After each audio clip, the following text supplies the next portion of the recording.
Hi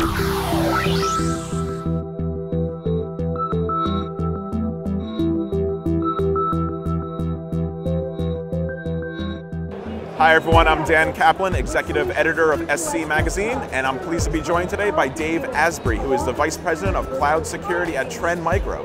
Dave, thanks for joining us today. Dan, thanks for having me. Dave, every year at RSA there's a hot topic or trend. What is the 2011 version of that? I think the 2011 version is encryption. We're seeing every customer who comes here saying, I want to move my data to the cloud, but I need to feel safe, I need to have encryption. So there's all sorts of neat technology things going on at all layers of the stack of the network. But right now it seems like encrypting and protecting data is the first step to enabling public cloud computing for enterprise customers. There's a lot of discussion around the cloud at the show this year, and now the concern is how am I going to secure that?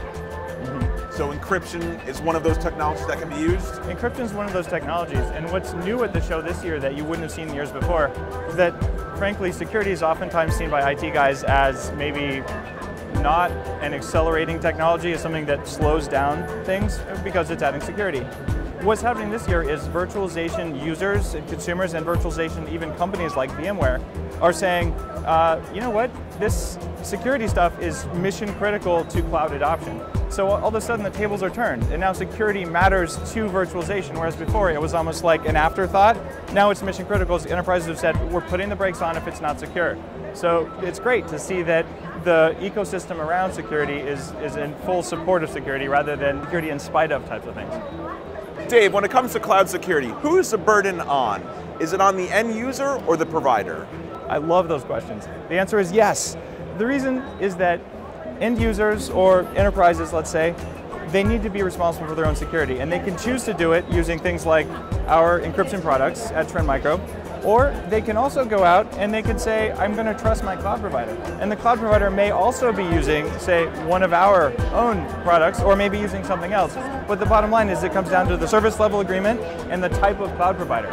Most customers have told us that they want to maintain control of the encryption keys and they don't want to give them directly to a cloud provider unless they've audited the cloud provider extensively from a security perspective. Dave, there's a lot of interesting conversations happening on the showroom floor. What are some of the more intriguing ones you've been involved in so far? Well, I've had a few people ask me about sort of what's the future look like this year? What are the big threats I should be worried about? And it turns out that a couple of those are things like targeted infrastructure attacks. There's obviously the WikiLeaks sort of example, but recently there were examples with the oil and gas industry where people are targeting specific infrastructure platforms. And there are the perennial, oh, we're going to steal your data type of attacks.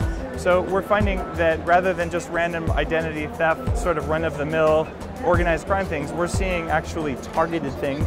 And the standard protection techniques of encrypting your data and putting up appropriate borders, defenses, and assuming that every device on the network, every PC may or may not be secure, that those types of best practices are working to protect against those types of attacks. What are you finding are some of the threats on the horizon for the upcoming months? I think that we're going to see even more of those targeted attacks we just talked about.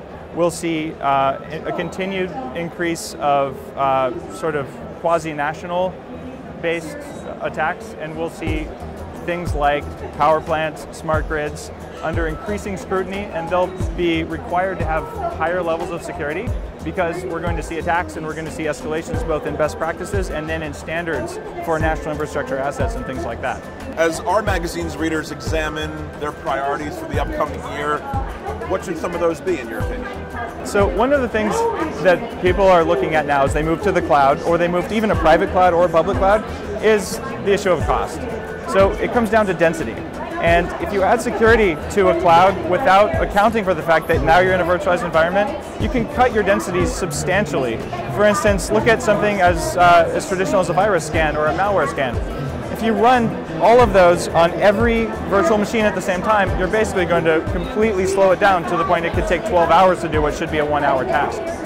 So we have specific products out this year and that deal with that problem, and we're finding that users are really kind of flocking to us to say 3x more density just by running appropriate security products. Like 3x doesn't just move the needle, it changes the budget level, which lets IT managers and CIOs take the budget that was there and then reapply it to additional, say maybe a hybrid cloud solution, so they get more capabilities because they've just made better use of their cloud stuff. At the end of the day, cloud has always been about making better use of servers, and that applies to the security industry as well. As far as cloud goes, is it getting buy-in from the executive suite within organizations? In other words, do the senior budget leaders realize some of the impact that this technology can bring to an organization?